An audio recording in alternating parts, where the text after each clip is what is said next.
Now I'm gonna rip these plywood boards down to 7.5 inches to make the sides of the box.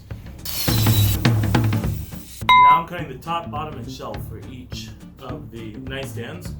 But the problem is that this miter saw is not long enough to cut this whole piece of wood. So what I'm going to do is cut halfway through and then flip it over and cut from the other side.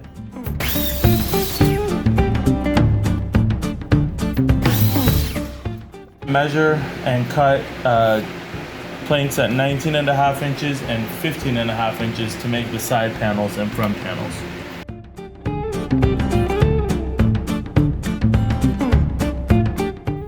For the legs of the nightstand, I got these balusters from Home Depot. They're about 1.5 inches square. And what I'm going to do is measure them to 27.5 inches based off the model I made on Fusion 360. Now I'm going to cut all 4 legs at once to make sure they're all the same length.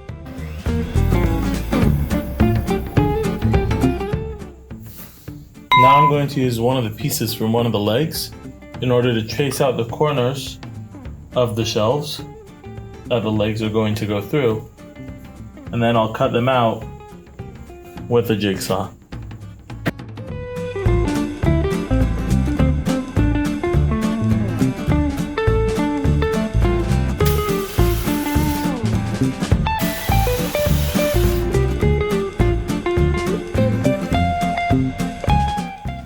Now that I've cut out the corners so that the legs fit inside, the next step is to add pocket holes so that the shelves can connect to the legs.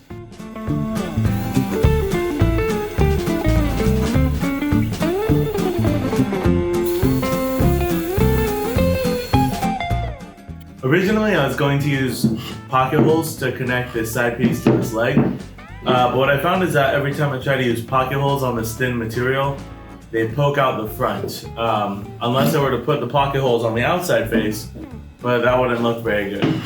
So instead what I'm going to do is I'm going to make little wooden brackets that will sit inside this corner and get nailed to both the leg and the side piece and hold it all together like that. And I think we'll make a much sturdier joint anyway.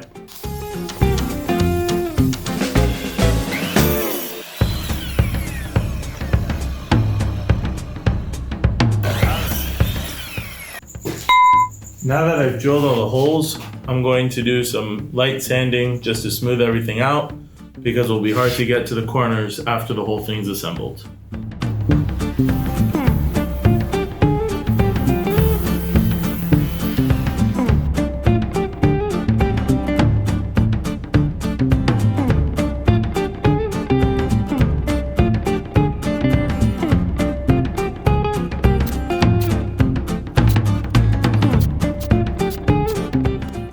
Now that all my pieces have been cut and I've made them ready for assembly, I'm going to stain them separately.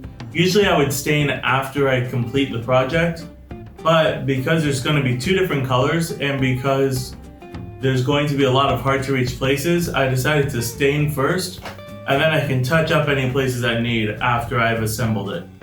For the stain, I'm going to use this Varathane penetrating wood stain in red oak for the legs, and I'm going to be using this cool one I just found called Worn Navy for the rest of it.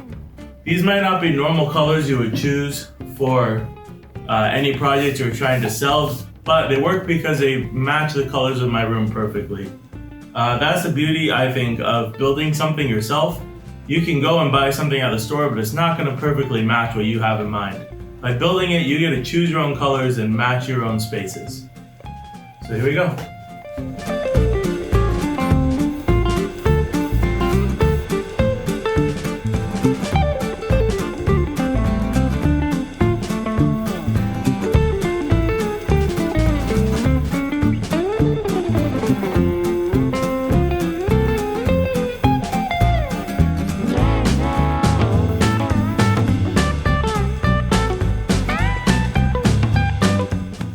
Now, before I attach this back piece, I want to cut out a section so that cables can go through.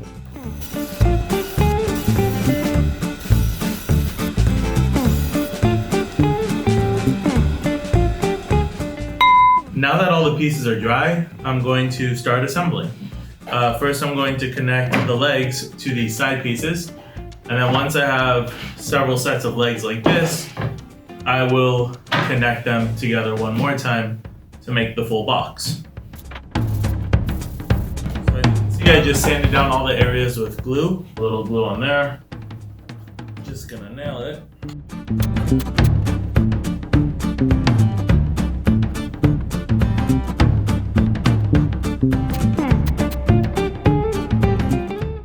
Alright, now that the legs are done, I'm going to attach the back piece. This box isn't going to have a front, it's just going to have the 3 sides and then be open in front because I have more plans for that. I'm going to do it the same way as I did the legs, just by adding glues and nails.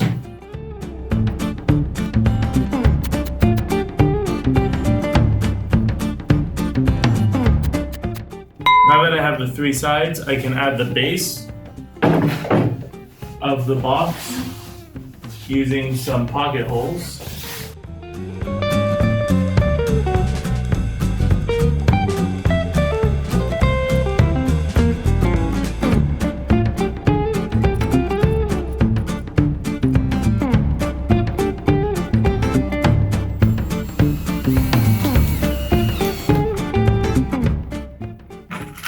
Now I've got to say that I really like pocket holes.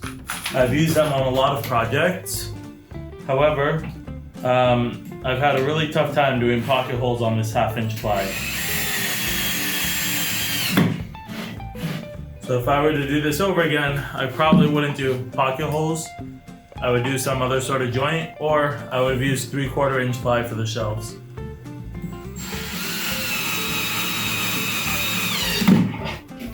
Now this piece of ply is holding up a lot better than the other nightstand I just finished. Except for right there.